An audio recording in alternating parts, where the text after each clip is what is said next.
All right. So sit there and say, what a Nimrod. No, that dude's Nimrod. Way to go, Nimrod. I've always heard it. I've always said it. Used as to reference someone as a fool. But let's get where this story comes from and everything. So backing up, we in Genesis. And there's this dude, Nimrod, who is a descendant of Noah. You know, post flood and everything, he's a descendant that comes through. But Nimrod's also in a time where the culture is going very much from a monotheistic to a polytheistic. In case anyone's confused, monotheistic, one God. Polytheistic, many gods. Mono, poly. Just make it easier. Now, he's going into this and he's jumping into growing in the social hierarchy. He's building a kingdom. And he's actually built a few. He built Babel, Erech, Akkad, Calneh, and Shinar. And he's climbing that ladder in the social cultural aspect and everything. And one of the traditions of the time, one of the main shows of power, of wealth, of ability, was building what was called a ziggurat. Now, these are like pyramids in a way. I'd say a pyramid mixed with like, what are they called? Cake tiers. Because it's like a block and a block and a block and a block and a block. And they're trying to build it as high as they can, saying that they're going to reach heaven. And Babel was built to be close to Marduk. That tower was built for that. Now, to also clear up any confusion, because this is something I've struggled with until I sat down, studied it, and learned it. In Hebrew, the translation is Babel. In Greek, Babylon. It's the same town and everything. It just has a small change in translation between Hebrew and Greek because that's how a lot of things ended up at that time. Now, also in this marks a big point on the language front because everyone understands the Tower of Babel as the time when the languages were mixed. They were confused. They were done in such way that God sat down and did this, and everyone's like, okay, now hold up, wow. Let back it up. So the first one that tried to climb their way into heaven, way on back and everything, was this dude named Lucifer. After he was cast out, he said, no, I'm going to build back up and I'm going to take it over. And God said, no, you ain't, bud. Sent him down to fiery, aka hell. Now, people follow what they emulate. Actual translation of Nimrod is rebellion. Doesn't necessarily mean rebellion against government, rebellion against the people. In this case, very seriously, Nimrod is the rebellion against God, and he even states he is a mighty hunter before God, which you can verify looking in Genesis chapter 6 and chapter 13, how that confirms the referencing of saying a mighty hunter before God is against God. So Nimrod's strait was honestly the first that I've noticed. Bible and everything saying that he is 100% going against God. He's going to do everything against and not be for him, actually be against him. And he's purposely going to do things to belittle the Lord. And again, that was something that was getting more common and everything in this time.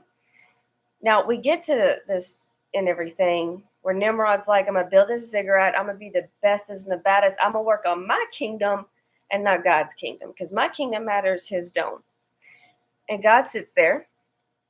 Of course, he's omnipresent. He sees everything. He knows everything. He's watching. He's like, all right, what you mean, all right? We all have the God-given right to choose. Point blank. You don't have to choose to follow God. You don't have to choose to do his ways. He gives you the ability to choose what you want to. You're not forced to do anything. It's what you want to do. Nimrod chose.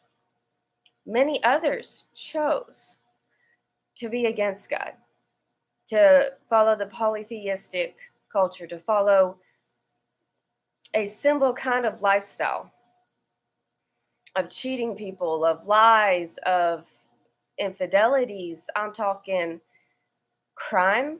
Yeah, you think our crime rates are up now? Like back in those and everything, it was nothing because that was the culture. You hear about these armies that go and completely destroy other areas, enslave people and everything just to show power. And that's part of it. And God sits back and says, you know what, I'm going to let them just do what they want to do and everything. But then it gets to a point, because he never just sits back and let it all fall over. He'll try. And we've seen this over and over again. I mean, shoot, we saw it in Noah's time. We see it here in the time of Babylon. We see it again with Jonah and Nineveh, which, by the way, Nimrod's son, Asher, is the one that like created and was ruling, Nineveh for sure. Rehoboth, Kala, and Rezin too. But Nineveh is one of the most famous as the one that Jonah, hops out of the whale and walks up and is like, yo, y'all in some serious trouble because of how you living. This is what's going to happen if you don't like clean yourselves up and stop doing and like work with it and everything. Like follow God, bro, because you in some trouble. And then we see it happen again and again in Chronicles, in Kings. Isaiah's even talking. Jeremiah trying to warn people. God keeps sending prophets. He keeps sending messages. He keeps sending warnings. But again, it's people's choice if they want to listen or not. Well, to say the least, at the Tower of Babylon, they didn't listen. I think that's really what plays into, we call someone a Nimrod, them being a fool. Because this fool didn't listen. And he's a leader. People follow him. Do they follow with the sinful? They follow with the polytheistic. They follow with the being against God. And one day God says, all right, I've had enough. He's talking to the angels like, yo, this is enough. This is too much and everything. And the Tower of Babel story is that there's a confusion suddenly. It went from a single understood universal language to many languages, to people not understanding each other. Now, here's what's really cool about this. Go into histology, look at archaeology and everything. There are documentaries on Netflix, bro. So you can't sit there and tell me, I don't want to read, I don't like studying.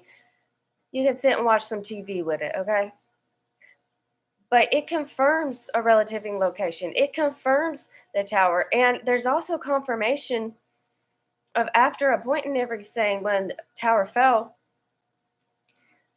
that many different languages began to appear across the different kingdoms and stuff. Things began to get mixed up.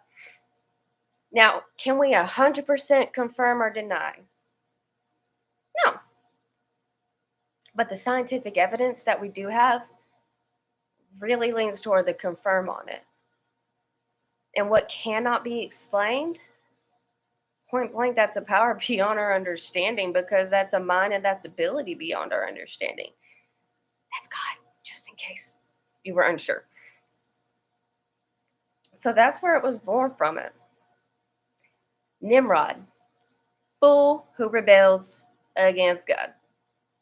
Fool who focuses on their own kingdom, not God's kingdom. Fool who builds on materialistic things of the world.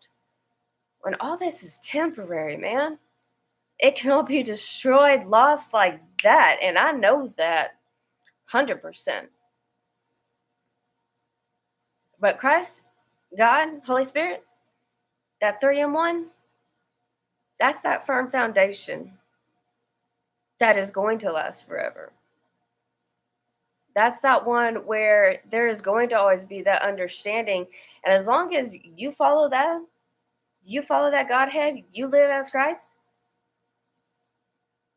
you make the choice to live like him, you'll understand more. You'll learn more. You'll know more. And just maybe make a bigger difference than you can ever imagine. because of that knowledge.